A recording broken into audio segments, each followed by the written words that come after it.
Assalamualaikum warahmatullahi wabarakatuh.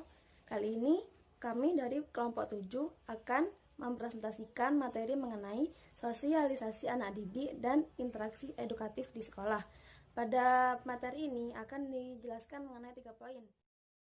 Yang pertama yaitu urgensi sosialisasi, yang kedua sosialisasi anak didik, dan yang ketiga interaksi edukatif di sekolah.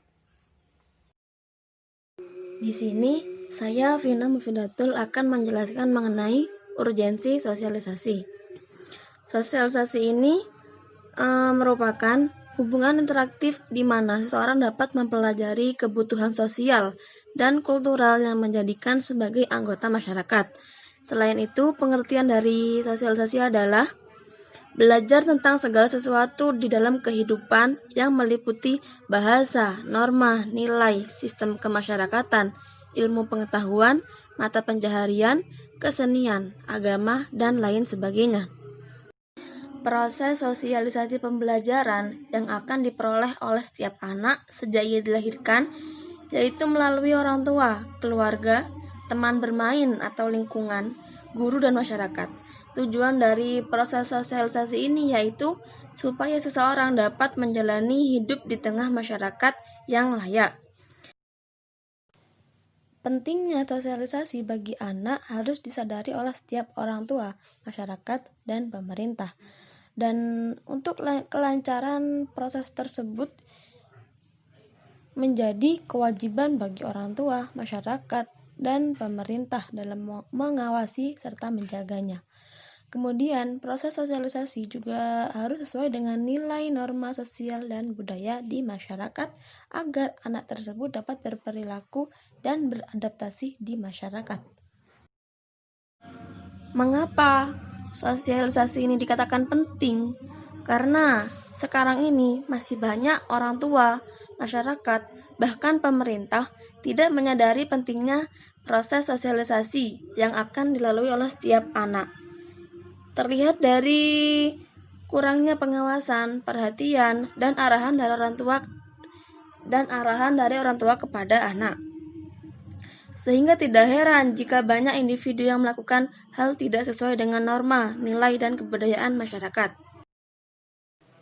Sosialisasi dalam kehidupan seseorang sangatlah penting, karena manusia adalah seorang makhluk sosial, makhluk yang tidak bisa hidup sendirian, makhluk yang tidak dapat hidup tanpa bantuan orang lain, sangat membutuhkan orang lain, dan membutuhkan komunikasi serta interaksi dengan orang lain. Sosialisasi juga berguna untuk mengembangkan potensi kemanusiaannya, sehingga bisa menjadi pribadi yang baik dan bisa hidup bermasyarakat dengan baik. Sosialisasi juga bisa digunakan untuk sarana belajar, bagaimana menyesuaikan diri dengan orang lain, dan juga menyesuaikan diri dengan lingkungannya. Hal itu bisa digunakan agar kita bisa bermasyarakat dengan baik. Dan apabila seorang individu kurang bersosialisasi dengan orang lain dan lingkungan sekitarnya, maka orang tersebut tidak bisa menyesuaikan diri dengan masyarakat dan lingkungannya. Selain itu, potensi yang ia miliki tidak berkembang, sebab dia hanya bisa berdiam diri, tidak bisa berkomunikasi dengan orang sekitar dan lingkungan sekitarnya. Mencegah lebih baik daripada mengobati. Kalimat yang perlu diterapkan setiap orang tua, masyarakat, dan pemerintah kepada setiap individu, khususnya seorang anak dalam menjalankan kehidupan sehari-hari. Proses sosialisasi mempunyai peranan penting dalam mengontrol anak, khususnya perilaku, pemikiran, norma dari seorang anak. Jadi antara orang tua, masyarakat, dan pemerintah harus bekerja sama dalam mewujudkan sosialisasi yang sempurna. Secara umum, ada 5 faktor utama dalam mempengaruhi sosialisasi seseorang, yaitu yang pertama, sifat dasar. Sifat dasar seseorang itu meliputi karakter, watak, serta sifat emosional. Yang kedua adalah lingkungan prenatal, yaitu lingkungan ketika seorang anak masih berada dalam kandungan ibu. Yang ketiga adalah perbedaan perseorangan, meliputi perbedaan ciri fisik, ciri mental, dan emosional. Yang keempat adalah lingkungan. Yang dimaksud adalah kondisi sekitar individu, baik lingkungan alam, kebudayaan, dan masyarakat yang dapat mempengaruhi proses sosialisasi. Serta yang kelima adalah motivasi. Motivasi yang dimiliki seseorang mampu mempengaruhi seorang tersebut dalam bersosialisasi. Seseorang yang memiliki motivasi besar dalam bersosialisasi tentu berbeda apabila dibandingkan dengan seseorang yang mempunyai motivasi sedikit. Sosialisasi memiliki beberapa metode dalam mempengaruhi sosialisasi anak, yaitu yang pertama metode ganjaran dan hukuman, atau biasa disebut juga dengan reward and punishment. Dan yang kedua adalah metode didactic teaching. Metode ini mengutamakan pengajaran kepada anak tentang berbagai macam pengetahuan dan keterampilan. Dan yang ketiga adalah metode pemberian contoh. Metode ini bisa berawal dari kelompok terdekat anak, yaitu dari keluarga. Selanjutnya adalah sosialisasi anak didik dalam trinitas pendidikan. Dalam interaksinya, sosialisasi anak didik berkaitan dengan pendidikan keluarga atau informal, sekolah atau formal, dan masyarakat atau non-formal. Yang pertama, sosialisasi orang tua kepada anak didik. Sosialisasi pertama yang dilakukan anak didik adalah dengan orang tuanya, di mana sosialisasi ini akan menimbulkan efek pada pertumbuhan dan perkembangan anak didik, baik menyangkut pendidikan awal yang disengaja atau yang tidak disengaja, seperti dengan melihat, mendengar, dan lain sebagainya. Oleh karena itu, orang tua harus belajar semua hal yang berhubungan dengan metode-metode pendidikan anak. Yang kedua yaitu sosialisasi di sekolah. Dalam jenjang kedua ini, sekolah pun memegang peranan penting dalam proses sosialisasi anak. Anak akan mengalami perubahan dalam kelakuan sosial setelah ia masuk ke dalam sekolah. Jika di rumah ia hanya bergaul dengan anggota keluarga, tetangga, maka di sekolah ini anak akan menjumpai dan berinteraksi dengan guru dan murid-murid lainnya. Sosialisasi guru dengan anak didik. Dalam hal ini, guru bersosialisasi dengan anak didik berkaitan dengan proses atau aktivitas belajar mengajar. Di dalamnya ada dua subjek, yaitu guru dan peserta didik. Dalam proses belajar mengajar, guru dihadapkan dengan masalah-masalah yang harus dipecahkan, misalnya kemurungan anak didik, kejenuhan anak didik, dan kesulitan anak didik dalam belajar. Oleh karena itu, sosialisasi seorang guru itu berperan penting dalam memberikan motivasi, simpati, empati, dan segala solusi yang mampu membangkitkan semangat anak didik dalam belajar. Sehingga dalam sosialisasinya, guru mampu mengetahui pribadi anak didik yang akan memberikan hubungan timbal balik yang berdampak positif. Selanjutnya yaitu sosialisasi anak didik dengan anak didik lainnya.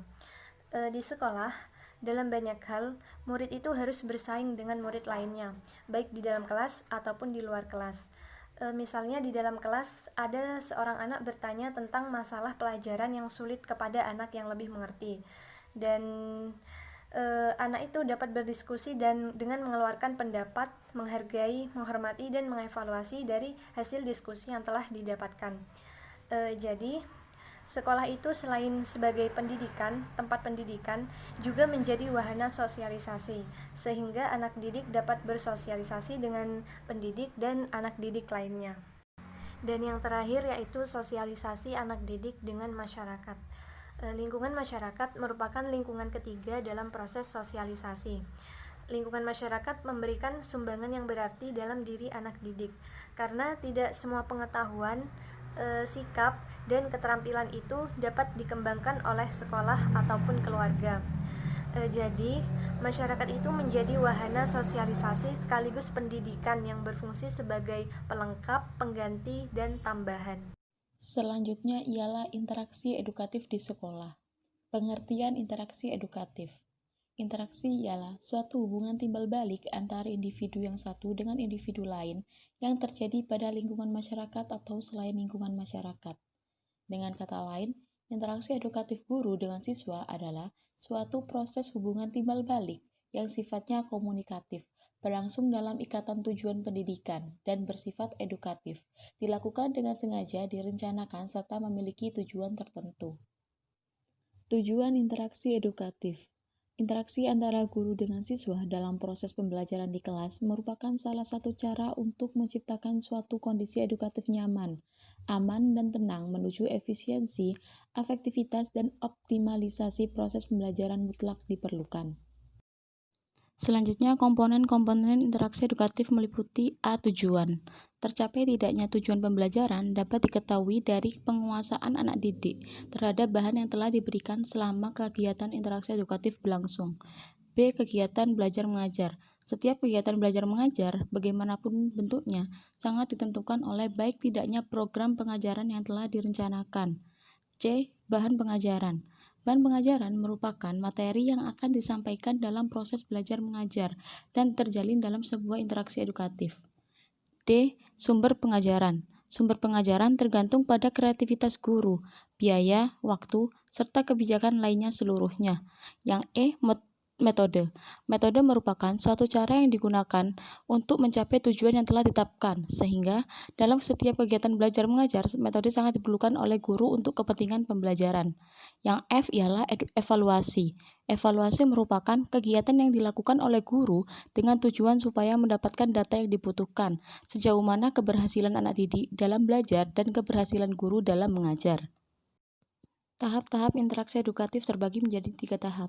A. Tahap sebelum pengajaran. Tahap ini adalah penyusunan program oleh seorang guru, seperti pelaksanaan kurikulum, program tahunan, dan perencanaan program pembelajaran.